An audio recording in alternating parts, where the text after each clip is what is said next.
건강한 삶을 위한 우리 집 주치 TBC 클리닉 건강 365입니다. 따뜻한 봄이 왔지만 마냥 즐겁기만은 할 수가 없는 게요. 요즘 강풍과 건조한 날씨 때문에 전국 곳곳에서 크고 작은 산불이 잇따르고 있다는 소식이에요. 맞아요. 사실은 시작은 미약하더라도 네. 이렇게 강풍이나 또 날씨가 안 좋으면은 작은 불씨가 큰 불로 번지기 때문에 그만큼 인력이나 장비 많이 들어가죠. 무엇보다도 우리 소중한 상가들 또 농산물까지 피해를 입으니까 너무 안타까워요. 맞습니다. 이렇게 아차하는 순간 발생해서 회복도 쉽지 않고 다시 되돌리기까지 참 오랜 시간이 걸리는 게 바로 산불이죠.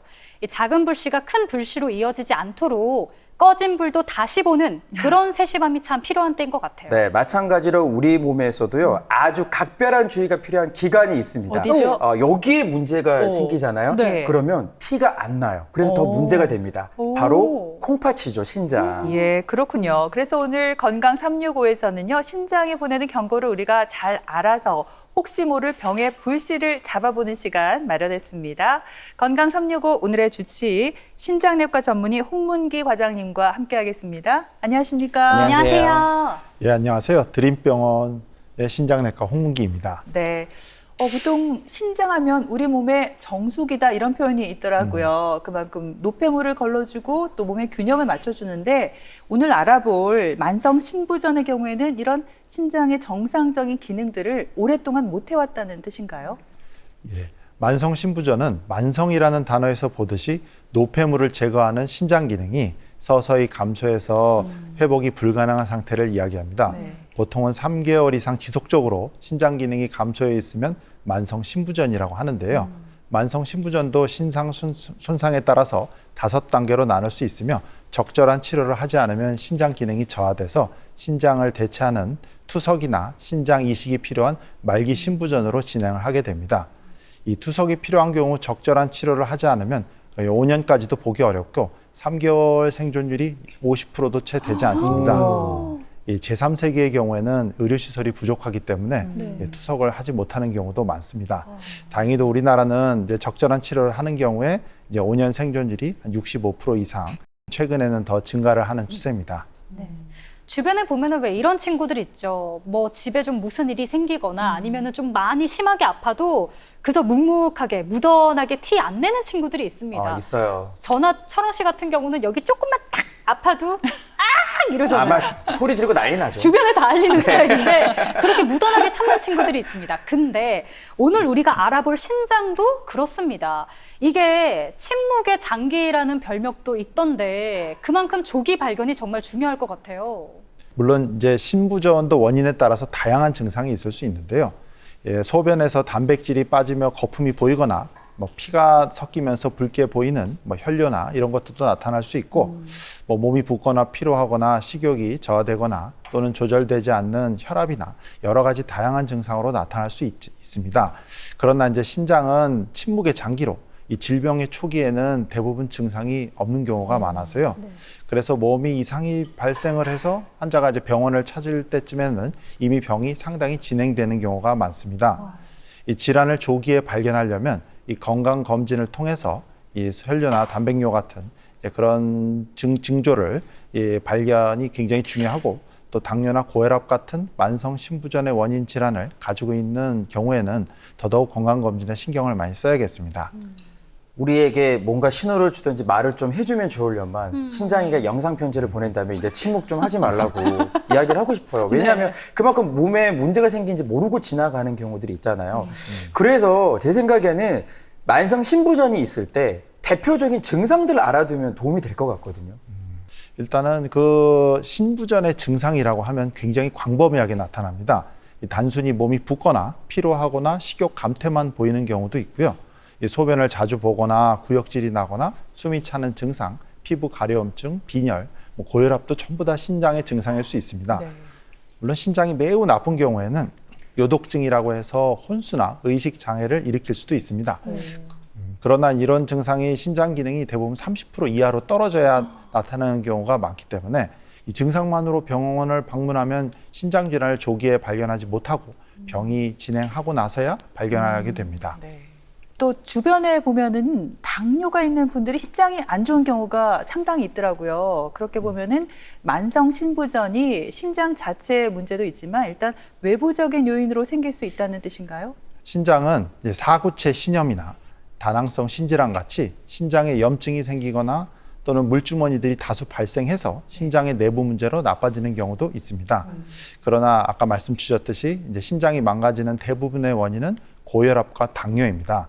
이 혈압이 높은 경우에는 이 신장의 모세 혈관에 지속적으로 이제 압력이 발생을 해서 손상이 되고요. 이 당뇨병의 경우에는 체내의 혈당이 높아지면 신장의 모세혈관에 변성이 생겨서 이제 신장이 망가지게 됩니다. 신장은 작은 혈관들이 모여서 만든 장기이므로 이 혈관 건강에 안 좋은 만성 질환이 영향을 많이 받게 됩니다. 네, 말씀하신 것처럼 당뇨가 만성 신부전의 주요 원인이라면 이 원인부터 좀 해결을 해야 될 것 같은데 일단 제일 먼저 중요한 게 이제 혈당을 관리하는 걸 거고요. 그리고 또 하나 중요하게 봐야 하는 수치가 있다고요. 네, 당뇨는 전체 만성 신부전 원인의 40%를 차지하는 단연 1위의 질환입니다. 물론 신장 문제가 아니더라도 당뇨 환자에서 혈당 관리가 매우 중요하기 때문에 이제 공복 혈당, 식후 혈당 측정과 같은 이 정기적인 혈당 측정과 함께 이 당화 혈색소를 검사를 하는 것을 추천드립니다. 이 당화 혈색소는 3개월 동안 평균 혈당치를 발견하는 검사이고 이 정상 범위는 4에서 6% 정도인데 최소한 연 2회 정도 측정하고 관리를 해야 됩니다. 물론 혈당이 조절이 안 되면 더 자주 검사가 필요할 수도 있고요. 이 빈혈이 있거나 수혈을 받는 경우에는 신장 또는 신장 기능이 많이 나빠져 있는 경우에는 이 당화 혈색소 수치가 실제 혈당 수치보다 낮거나 높게 나올 수 있기 때문에 해석에 주의가 필요합니다. 또한 환자의 만성 신부전, 중증도, 저혈당의 위험성, 동반된 질환에 따라서 치료 목표치도 6.5%에서 8%까지 개개인별로 다양하기 때문에 담당 주치의와 상의해서 조절하는 것이 필요합니다. 그렇군요. 근데 당뇨도 문제지만 만성 신부전의 또 다른 원인이 바로 우리가 흔히 듣는 고혈압이잖아요. 만약에 환자 입장에서 당뇨나 고혈압 두 가지 다 있으면 아 이거 진짜 큰일인 것 같아요. 네. 정말 혈압 관리를 타이트하게 좀 해야 될 것 같거든요. 그러니까요. 이 고혈압 역시 이 만성 신부전의 가장 중요한 원인 중에 하나고요. 서로 뗄래야 뗄 수 없는 관계입니다. 이 혈압이 올라가면은 피가 다니는 길인 이 혈관이 그 압력으로 인해서 손상을 받게 되고 신장은 사구체라고 하는 모세혈관 덩어리가 모여서 만든 기관이니까 이제 혈관에 손상이 생기면 신장 기능도 같이 떨어지게 됩니다. 문제는 신장 기능이 떨어지면 이 염분 배출에 문제가 생기고 이 체내의 염분이 축적이 되고 그러면 이제 신장의 혈압을 조절하는 호르몬의 기능도 이상이 생기게 되므로 혈압이 더더욱 올라가게 됩니다. 그러면 또 혈압이 올라가면 신장의 손상이 더 촉진되는 이 악순환이 발생하게 됩니다. 그러므로 신부전이 있을 때는 일반적인 상황보다 혈압을 더 타이트하게 관리를 해야 하는데요. 2022년 비교적 최근에 대한고혈압학회에서 일반인은 140에 90 미만을 목표로 하고 있으나 이 만성 신부전 환자는 130에 80 미만으로 조절을 권고하고 있습니다. 와, 그 혈압 관리를 아주 깐깐하게 해야겠습니다. 예. 네. 그렇다면 신장의 이상 신호들을 알 수 있는 검사에는 어떤 것들이 있을까요? 신장은 다른 장기와 다르게 간단한 소변 검사나 혈액 검사만으로도 빠르게 이상 여부를 확인할 수 있습니다. 가까운 병의원에 가서 쉽게 검사할 수 있고 소변 검사 같은 경우에는 인터넷 등을 통해서 키트를 구매해서 검사를 해볼 수도 있습니다. 이 혈액 검사나 소변 검사에서 이상이 보이는 경우 이 정밀 검사를 하게 되는데 정밀 검사에서 이제 이상이 없는 경우도 많기 때문에 혹시 검사에 이상이 있다고 해서 처음부터 너무 걱정하실 필요는 없습니다. 뭐 혈액, 소변 검사는 우리가 또 평소 건강 검진할 때도 꼭 들어가는 검사니까요. 그러니까 평소 신장 기능을 알아보기 위해서 건강검진 검사지에서 우리가 또 눈여겨봐야 할 수치가 있다고 들었거든요. 신장 기능을 평가하는 가장 중요한 검사를 꼽으라고 하면 단연 혈액 내의 크레아틴인 수치를 이제 꼽습니다. 국민건강보험공단에서 권장하는 국민건강검진에서 포함되어 있는 항목이고 대부분 건강검진에서도 혈액 내 크레아틴 수치는 포함이 되어 있습니다. 크레아틴이라고 하면 이제 근육에서 생성되는 일종의 노폐물인데요. 대부분 소변을 통해서 배출이 되므로 이 신장 기능을 측정하는 데 이용을 하고 있습니다. 신장 기능을 조금 더 학술적인 표현으로 이 사구체 여과율이라고 하는데, 사구체는 이제 신장을 구성하는 모세혈관 덩어리를 얘기하고, 이 사구체로 여과가 되는 혈액의 양을 사구체 여과율이라고 합니다. 즉 혈액이 일정 시간 동안 한 1분의 이제 신장으로 걸러지는 혈액의 양이라고 보시면 되는데요.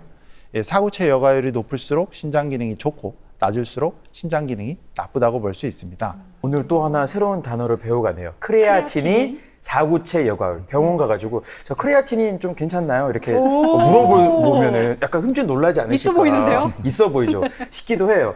그런데 이런 사구체 여과율이 그러면 성별이나 혹시 나이에 영향을 받게 되나요? 나이가 들수록 사구체 여과율은 감소를 하고, 여성이 남성보다 대체적으로 낮고, 체중이 늘면 사구체 여과율도 이제 증가를 하게 됩니다. 즉 나이나 여성, 남성, 체중에 따라서 이제 당연히 관련이 있고요.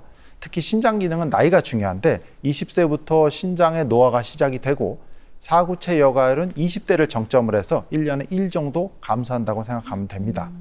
그래서 정상 사구체 여과율이 120이다라고 가정을 한다면 80세 정도가 되면 60 정도로 감소를 하게 됩니다. 네.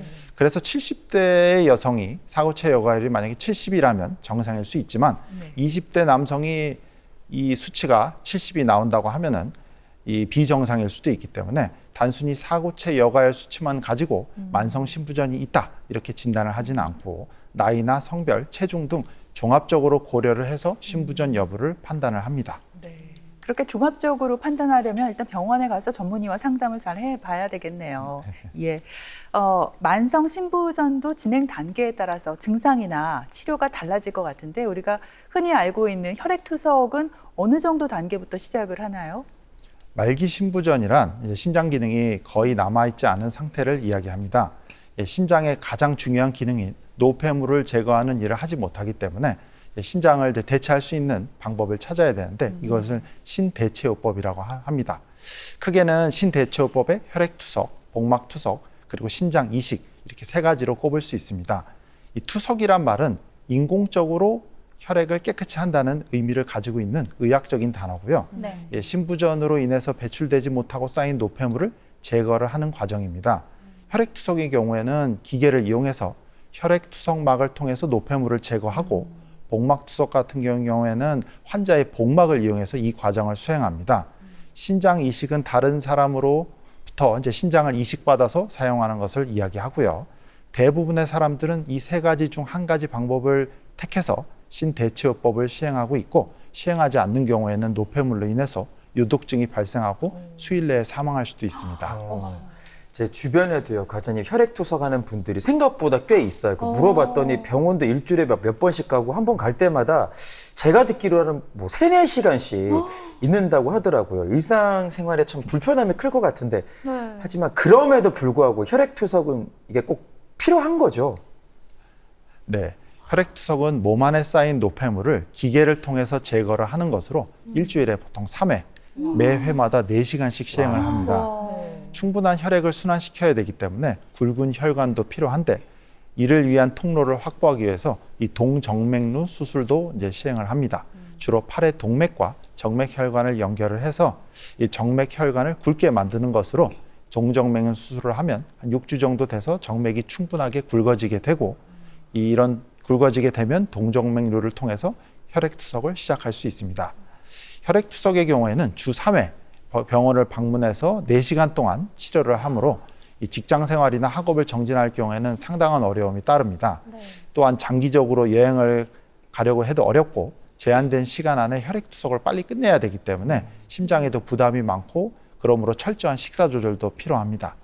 하지만 다른 투석 방법이 복막투석에 비해서 감염의 합병증이 적고, 병원에 자주 내원해서 건강 상태를 자주 확인할 수 있는 장점도 있습니다.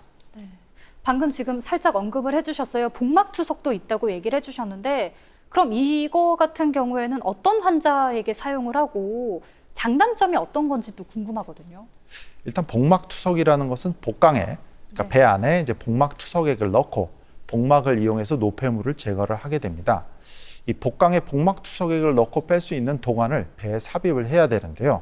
이 복막투석은 복막에 이제 도관이 삽입되어 있기 때문에 이 복막염 등과 같은 감염 합병증의 빈도가 높고 투석 과정을 전적으로 환자나 또는 보호자가 맡아야 되기 때문에 번거로운 점도 있습니다.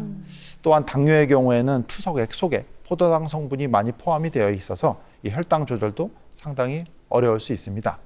하지만 이제 투석막을 인공적인 막이 아닌 본인의 복막을 사용하게 되기 때문에 한 달에 한 번 정도만 병원에 방문을 하면 되어서 뭐 학업이나 이런 것도 충분히 가능하고 장기간 여행도 가능합니다.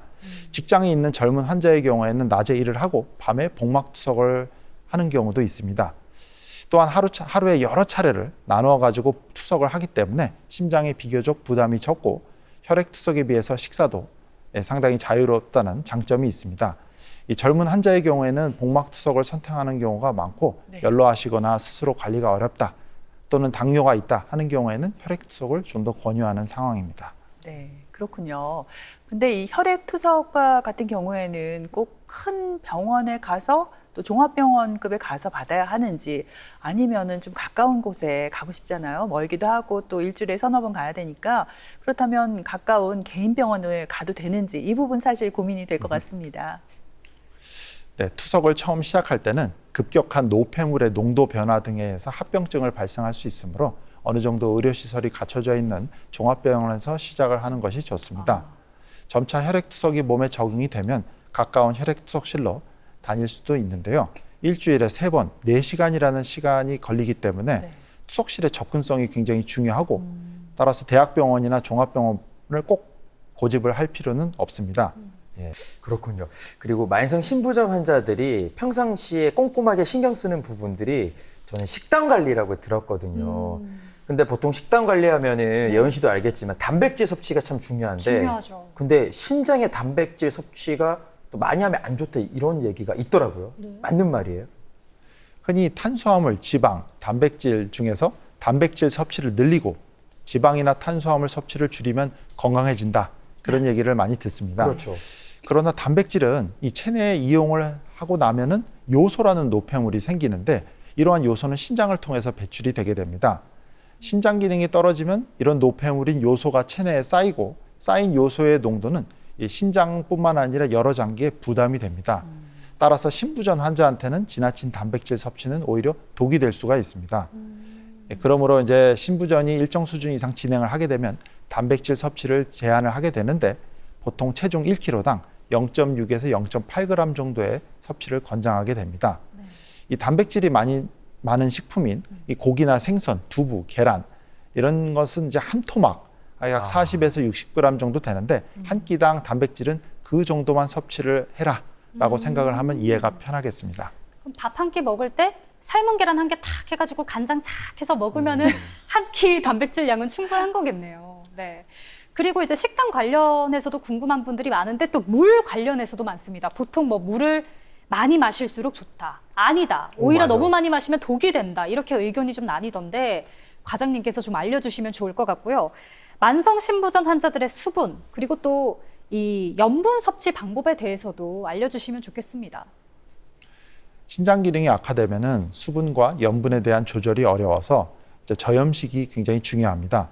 특히 말기 신부전으로 진행이 될수록 염분을 과다하게 섭취되면 붓는 부종이 발생하게 되고 심한 경우에는 폐부종, 즉 흉수로 인해서 호흡곤란까지 호소를 할 수가 있습니다. 반면 이제 수문의 경우에는 소변량이 어느 정도 나오는 경우에는 특별한 문제가 없고요. 다만 신장 기능이 더 안 좋아져서 소변량까지도 줄어드는 이 투석 환자의 경우에는 이 소변량에서 500cc에서 900cc 정도 더 섭취를 이제 수분은 할 수가 있습니다. 일일 나트륨 섭취량, 즉 염분은 하루에 2g, 소금으로 따지면 약 5g인데요. 이 소금 5g이면은 티스푼, 작은 티스푼으로 한 티스푼 정도의 양인데 2023년 성인 평균 소금 섭취량이 12.5g임을 감안하면 예, 평균적으로 드시는 식사의 염분은 절반 이하로 줄여야 됩니다. 네. 이 평상시에 식단 중에서 가장 짠 음식은 하나씩 빼보거나 국에서 건더기만 건져 먹는 등의 이 생활 속에서 저염 식사를 하나씩 실천을 하는 것이 중요합니다. 네, 그래요. 그리고 또 식단 조절을 하더라도요, 우리가 채소, 과일에는 좀 관대한 편입니다. 이런 건 많이 먹으면 몸에 좋다라는 인식이 있는데 만성 신부전 환자의 경우에는 채소, 과일 먹을 때도 좀 주의가 필요하다고요? 네, 혈압 조절에 이 칼륨이 중요하다는 역할이 밝혀지면서 채소와 과일을 충분히 섭취하는 것이 좋다고 많이 권유를 합니다. 네. 하지만 안타깝게도 만성 신부전 환자에서는 예외인데요. 이 신장 기능이 떨어지면은 이 소변으로 칼륨 배출 능력도 떨어지기 때문에 이 체내에 칼륨이 많이 축적이 될 경우에 근육 마비, 부정맥, 심지어는 심장의 정지가 올 수 있으므로 굉장한 주의가 필요합니다. 물론 모든 만성 신부전 환자한테 다 해당이 되는 것은 아니고요. 이 만성 신부전 환자라도 이 환자마다 이제 신부전 단계가 모두 다르고 신장이 어느 정도 기능이 감소를 하더라도 몸에서 칼륨 배출을 이제 증가시키는 보상 기전이 작동하기 때문에 이 만성 신부전 환자에서 혈중 칼륨 수치가 오르는 이 고칼륨 혈증이 다 발생하는 것은 아닙니다.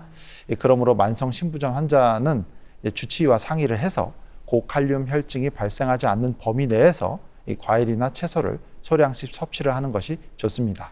식단 관리가 과장님 말씀해 주신 대로 진짜 중요하네요. 제가 듣기로는 미나리도 이제 잘 먹어야 된다고. 오. 네, 칼륨이 이제 많기 때문에 네. 그래서 이제 제가 알고 있는 상식은 물에 약간 데치면 칼륨이 빠져나간다고 하는데 맞는지는 잘 모르겠습니다. 네.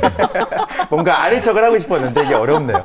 아니 그리고 과장님 제가 듣기로는 신장에 또 진통제가 안 좋다라고 얘기를 하던데 그러면 네, 만성 신부전 환자들은 통증이 있더라도 진통제를 최대한 안 먹는 게 좋습니까?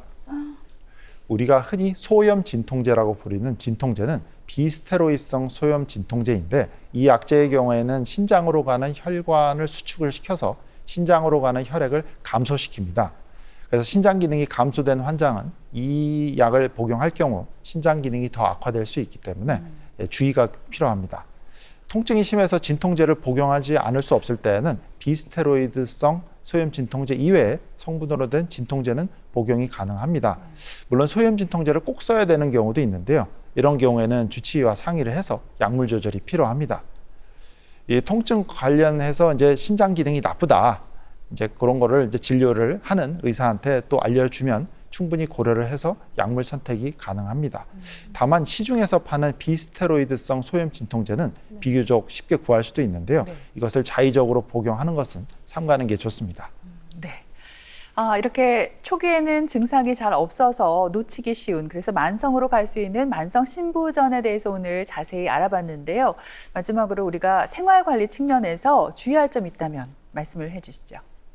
건강한 식습관을 유지하는 것은 만성 신부전을 예방하는 데 중요합니다. 음식은 가급적 싱겁게 드시고 단백질 섭취는 과다하지 않도록 주의를 하며 또 금연이 필수이고 술의 경우에는 하루에 2잔 이하로 줄이는 것이 좋습니다. 비만인 경우에는 고혈압이나 당뇨의 원인이 되므로 적정 체중을 유지하는 것도 필요하고요. 또한 신장 기능이 나쁘다고 진단이 된 경우에는 칼륨이 많은 과일이나 채소의 지나친 섭취도 피해야 됩니다. 이 칼륨이라는 전해질 수치가 높아지는 경우에는 아까 말씀드렸 대로 마비나 부정맥, 저혈압 등이 생길 수 있고 심정지까지 올 수 있기 때문입니다. 그리고 소염제, 진통제, 항생제 등 여러 포함한 약제, 각종 건강보조식품, 한약 등도 신장 기능의 악화를 가져올 수 있기 때문에 항상 신장내과 의사와 상의를 해서 복용을 하는 것이 좋습니다. 네, 그래요. 지금까지 신장내과 전문의 홍문기 과장님과 함께했습니다. 오늘 말씀 잘 들었습니다. 고맙습니다.